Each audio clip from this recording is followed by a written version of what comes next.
పల్లె కన్నీరు పెడుతోంది అని ఆనాడు కాంగ్రెస్ పార్టీ వారి ఎన్నికల అస్త్రంగా ఆ పాటను వాడుకొని మరి అధికారంలోకి వచ్చినారు 2004లో. పల్లె కన్నీరు పెడుతుందని చెప్పి ఆనాటి పాలకుల మీద దాడి చేసి వచ్చినారు అధ్యక్ష. ఈ రోజు నవచరిత్రకు అవే పల్లె కన్నీరు పెడుతుందని ఆనాడు వలపోయిన పల్లెలు ఈ రోజు నవచరిత్రకు నాంది పలుకుతా ఉన్నాయి. భారత ప్రభుత్వం అత్యుత్తమ గ్రామ పంచాయతీలు 20 ఎక్కడున్నాయంటే 19 తెలంగాణలో ఉన్నాయని చెప్పి అలా జయకేతనం ఎగరవేస్తా ఉన్నాయనే మాటని సందర్భంగా విజ్ఞప్తి చేస్తా ఉన్నా అధ్యక్ష. బతుకు చిత్రం ఛిద్రమైన చోటనే కొత్త ఆశయాలతో జీవితాల నిర్మాణం తిరిగి ప్రారంభమైంది అధ్యక్ష.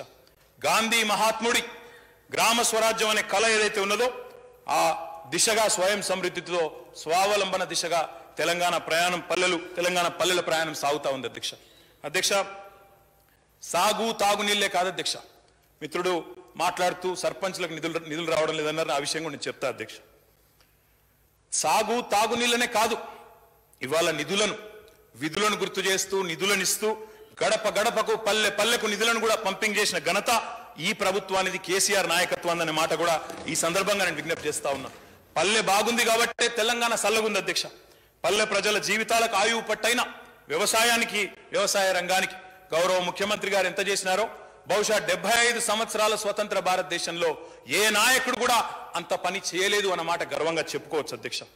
పరిపాలకుడే రైతు బిడ్డ అయితే, స్వయంగా పరిపాలించే నాయకుడే రైతు అయితే ఫలితాలు ఎట్లుంటాయనే తందుకు తెలంగాణ వ్యవసాయ రంగమే గొప్ప ఉదాహరణ అని చెప్పి కూడా చెప్పవచ్చు అధ్యక్ష. 10 సంవత్సరాలు కూడా లేని పసికూన తెలంగాణ ఈరోజు వ్యవసాయంలో కొత్త పుంతలు దొక్కుతూ దేశ చరిత్రలోనే కొత్త విజయాలను నమోదు చేస్తూ ఉంది అధ్యక్ష. ఇవన్నీ కూడా ఈ రోజు ఒప్పుకోకపోయినా వారి మనసుల్లో మాత్రం తెలుసు అధ్యక్ష. వారికి కూడా అధ్యక్ష ఒకనాడు పాటలు గుర్తొస్తాయి అధ్యక్ష. పల్లెనా పల్లేర్లు మొలిచే పాలమూరులోనా నా తెలంగాణలోనా అని పాట రాసుకున్నాం అధ్యక్ష ఉద్యమ కాలంలో. ఈరోజు ఆ పరిస్థితి నుంచి మా పాలమూరుకు పోయినాం. మొన్న నారాయణపేటకి నేను, మా నిరంజన్ రెడ్డి గారు, మా వ్యవసాయ శాఖ మంత్రి గారు అందరం కలిసిపోయినాం అధ్యక్ష. అదే పాలమూరులో ఈరోజు 11 లక్షల ఎకరాల్లో పంటలు పండుతా ఉన్నాయంటే మా కడుపులు మా గుండెలు సంతోషంతో నిండిపోయినాయి అధ్యక్ష. ఆనాడు గోరేటెంకన్న గారి పాట సేతానం ఏడుందిరా తెలంగాణ చేలన్ని బీల్లాయరా అని పాట రాసినారు అధ్యక్ష. ఈరోజు ఆ పాటలు గుర్తు చేసుకుంటా ఉంటే ఆశ్చర్యం అనిపిస్తుంది అధ్యక్ష. ఎక్కడి నుంచి ఎక్కడికి వచ్చినాం. ఒకనాడు రాసుకున్నారు పాటలు, పెరుగన్నమే పురుగుల మందైందా నీకని చెప్పి, పురుగుల మందే పెరుగన్నమైందా అన్న రైతన్న అని చెప్పి బాధతోని తెలంగాణ కవులు రాసినారు అధ్యక్ష. ఈరోజు గర్వంగా చెప్పొచ్చు అధ్యక్ష. ఇది నా కవిత్వం కాదు, ఎందుకంటే మా వాళ్ళు కొంతమందికి అనుమానాలు ఎక్కువ అధ్యక్ష. ఇక్కడ వారికి చెప్తా ఉన్నా, నా కవిత్వం కాదు. ఇక్కడనే నబార్డు నివేదిక ఉంది, కావాలంటే పంపిస్తా అధ్యక్ష తమరి ద్వారా వారికి. నబార్డు నివేదిక ప్రకారం భారతదేశంలో ఈరోజు వ్యవసాయ ఉత్పత్తుల్లో రాష్ట్రం ఏర్పడ్డ నాడు 26వ స్థానంలో ఉన్న తెలంగాణ ఈరోజు పంజాబ్, హర్యానా తర్వాత 3వ స్థానానికి ఎగబాకింది. అంటే ఇది తెలంగాణ యొక్క సమర్థ నాయకత్వం కాదా? తెలంగాణ రైతుల యొక్క దక్షత కాదా, దమ్ము కాదా నేను అడుగుతా ఉన్నా. ఇది వాస్తవం కాదా? నబార్డు నివేదికను కూడా ఆమోదించారని నేను అడుగుతా ఉన్నా అధ్యక్ష. ఫుడ్ కార్పొరేషన్ ఆఫ్ ఇండియా అధ్యక్ష, ఒకనాడు తెలంగాణ పరిస్థితి ఏంటంటే ఒకనాడు కరువు కాటకాలకు చిరునామా తెలంగాణ, కానీ ఈరోజు దేశం కడుపు నింపుతున్న అన్నపూర్ణ తెలంగాణ. ఈరోజు ఆకలి కేకలు లేని దేశం కోసం ధాన్యం గుమ్మిగా మారింది నా తెలంగాణ అని గర్వంగా చెప్పొచ్చు. మహాకవి దాశరథి గారు అన్నారు అధ్యక్ష ఒకనాడు, నా తెలంగాణ కోటి రతనాల వీణ అన్నారు. ఈరోజు తెలంగాణ కోటి ఎకరాల పైచిలకు మాగాణంగా మారిందని చెప్పి కూడా గర్వంగా తెలంగాణ బిడ్డలుగా మనం చెప్పుకోవచ్చు అధ్యక్ష. పార్టీలు ఏమైనా కావచ్చు, పార్టీలు ఉంటాయి అధ్యక్ష, రాజకీయ పార్టీలు ఉంటాయి, వస్తాయి పోతాయి. కానీ మనం తెలంగాణ సాధించిన విజయాల్ని మాత్రం తక్కువ చేసుకుంటే మన రాష్ట్రాన్ని మనమే తక్కువ చేసుకున్నట్టయితే దయచేసి ఆ రకంగా చేయవద్దని చెప్పి కూడా విమర్శ చేయదలుచుకుంటే చేయండి, తప్పేం లేదు.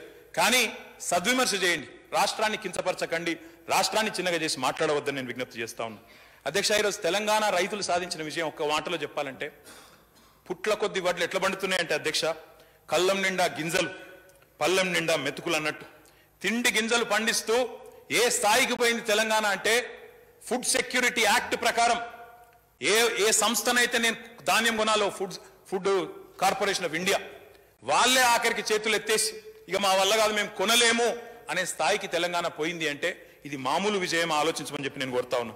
పంజాబ్తో హర్యానాతో ఫస్ట్ గ్రీన్ రెవల్యూషన్లో అద్భుతమైన విజయాలు సాధించిన రాష్ట్రాలతో పోటీ పడుతూ ఈరోజు నాబార్డు లెక్కల ప్రకారమే ఒక్క మాటలో మీకు చిన్న మాట చెప్తే మీకు అర్థమైపోతుంది ఎక్కడి నుంచి ఎక్కడ పోయింది అధ్యక్ష. 2015లో ఆహార ధాన్యాల ఉత్పత్తి ఆనాడు 68,17,000 మెట్రిక్ టన్నులు. మొన్న అంటే 2021-22 ఒక సంవత్సరం వెనుక, ఇంకా ఈ సంవత్సరం ఇంకా పెరుగుతుంది. పోయిన సంవత్సరం అధ్యక్ష 68,17,000 మెట్రిక్ టన్నులు 2015లో ఉంటే, పోయిన సంవత్సరం 2,02,00,000 మెట్రిక్ టన్నులకు పెరిగింది తెలంగాణలోని వ్యవసాయ ధాన్యాల ఉత్పత్తి. అంటే ఇది అభివృద్ధి కాదా? ఇది కళ్ళుండి చూడలేరా అని నేను అడుగుతా ఉన్నా అధ్యక్ష. బియ్యం ఉత్పత్తిలో 10వ స్థానంలో ఉంటే 4వ స్థానానికి పెరిగినాం. ఆనాడు 40 లక్షల టన్నులు ఉంటే ఇప్పుడు 1,02,00,000 టన్నులైంది. 2014 వానాకాలంలో వరి సాగు 22,74,000 ఎకరాల్లో ఉంటే 2022 వానాకాలంలో 65 లక్షల పైగా ఎకరాల్లో వరి నాట్లు పడ్డ మాట వాస్తవం కాదా? ఇది నేను చెప్పేది అబద్ధమా, అసత్యమా, సత్యదూరమా? ఆలోచించమని చెప్పి నేను కోరుతా ఉన్నా అధ్యక్ష. ఈ 8.5 ఏళ్లలో తెలంగాణ ప్రభుత్వంగా సేకరించిన ధాన్యం సుమారు 6,70,00,000 టన్నులు. ఆ ధాన్యం విలువ 1,20,000 కోట్ల రూపాయలనే మాట ఈ సందర్భంగా విజ్ఞప్తి చేస్తా ఉన్నా అధ్యక్ష. అంటే ఎక్కడి తెలంగాణ ఎక్కడికి పోయింది దీంతో అర్థం చేసుకోవచ్చు అధ్యక్ష. కరోనా సమయంలో అధ్యక్ష 7,000 కొనుగోలు కేంద్రాలు పెట్టి కల్లం కాడికే పోయి కొనుగోలు చేసిన ప్రభుత్వం భారతదేశంలో ఇంకోటి ఉందా అధ్యక్ష?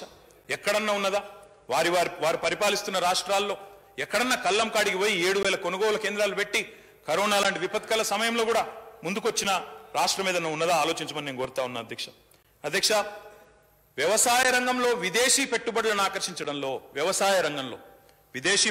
ఆకర్షించడంలో భారతదేశంలోనే తెలంగాణ అగ్రస్థానంలో ఉన్నదని నేను చెప్పడం కాదు, కేంద్ర వ్యవసాయ శాఖ 2021 సంవత్సరం నివేదిక తేల్చింది అధ్యక్ష. అది కూడా నివేదిక వారికి పంపిస్తాను, చూసుకోమనండి అధ్యక్ష. మా ప్రభుత్వం యొక్క గౌరవ ముఖ్యమంత్రి గారి నాయకత్వంలో ఈ 8.5 సంవత్సరాల ప్రస్థానం గమనిస్తే మా ముఖ్యమంత్రి గారు తీసుకున్న ప్రతి నిర్ణయం వెనుక మానవీయత ఉంటుంది అధ్యక్ష. ఆర్తి ఉంటుంది, ఆపేక్ష ఉంటుంది, ప్రజల పట్ల ప్రేమ ఉంటుంది. అందుకే 75 సంవత్సరాల్లో ఎంతో మంది ప్రధానమంత్రులు, ముఖ్యమంత్రులు ఈ దేశాన్ని పరిపాలించినారు. మహానాయకులు ఆకుపచ్చ కండువా నెత్తికి చుట్టుకొని, ఆకుపచ్చ రుమాలు మెడలో వేసుకొని గొప్ప గొప్ప స్పీచ్లు ఇచ్చిన వాళ్ళు చాలా మంది ఉన్నారు అధ్యక్ష. కానీ 75 ఏళ్లలో ఏ నాయకుడికి ఆలోచన రాలేదు అధ్యక్ష.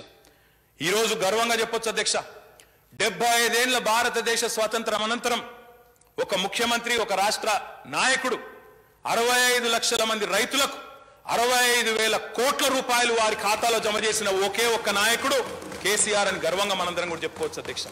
రైతు బంధు అనే కార్యక్రమం అసాధారణమైన కార్యక్రమం అధ్యక్ష, అసాధారణమైన కార్యక్రమం. ఇది అసాధారణమైన నాయకులకు ఎట్లాంటి ఆలోచనలు వస్తాయి తప్ప సాధారణమైన వాళ్ళకి రావు అధ్యక్ష. ఎందుకంటే సాధారణమైన నాయకులు సాధారణమైన రాజకీయ ఆలోచనలు చేస్తారు తప్ప ఇట్లాంటి ఆలోచనలు చేయలేరు. వారి కల్పనకు, ఊహాజనిత శక్తికి కూడా అందవు అధ్యక్ష. తెలియనో లేదేదో మాట్లాడతారు అధ్యక్ష. వాటి గురించి నేను పోను. కానీ నేను ఒకటే అడుగుతా ఉన్నా, ఇంతమంది నాయకులకు 75 ఏళ్లలో ఒక్కరికన్నా ఆలోచన వచ్చిందా రైతు బంధు లాంటి పథకం పెట్టాలని? ఎంతో మంది పనిచేసింది కదా, 15 మంది ప్రధానమంత్రులు, 100 మంది ముఖ్యమంత్రులు, ఎవరికి రాలే అధ్యక్ష ఆలోచన కేసీఆర్ గారు వచ్చే వరకు. అంటే దాన్ని బట్టే చెప్పొచ్చు అధ్యక్ష, నాయకుడికి మనసు ఉంటే, పరిపాలకుడికి ఆపేక్ష ఉంటే, ప్రజల మీద ప్రేమ ఉంటే ఇట్లాంటి కార్యక్రమాలు వస్తాయి అధ్యక్ష. ఈ కార్యక్రమాన్ని నచ్చని నేత లేడు, మెచ్చని ఆర్థికవేత్త లేడు. 28 రాష్ట్రాల రైతు సంఘాల ప్రతినిధులు వచ్చారు అధ్యక్ష. వచ్చి ముఖ్యమంత్రి గారితో సమావేశమై వారన్నమాట, మీరు దేశమంతా ఈ స్కీమ్ అమలు చేస్తే మీ కాళ్ళు గడిగి నెత్తిన పోసుకుంటారు సార్ రైతులు వేరే రాష్ట్రాల్లో అని చెప్పినారు అధ్యక్ష. అంతకంటే గొప్ప ప్రశంస ఏముంటుంది అధ్యక్ష పరిపాలకుడికి? అశోక్ గులాటి, అరవింద్ సుబ్రహ్మణ్యన్, దేవేందర్ శర్మ, అన్నా హజారే, రంగరాజన్, ఎస్కే సింగ్ లాంటి ఎంతో మంది వ్యవసాయ నిపుణులు, ఆర్థికవేత్తలు, అగ్రోనమిస్టులు అందరూ కూడా ప్రశంసించినారు అధ్యక్ష. ప్రపంచంలోనే వినూత్న పథకంగా ఐక్యరాజ్య సమితి కూడా ప్రశంసించింది రైతు బంధును అనే మాట కూడా మిత్రులకి ఈ సందర్భంగా నేను తెలియజేస్తా ఉన్నాను. అయితే రైతు బంధు మీద కూడా కొన్ని చిల్లర మల్లర విమర్శలు చేస్తూ ఉంటారు అధ్యక్ష.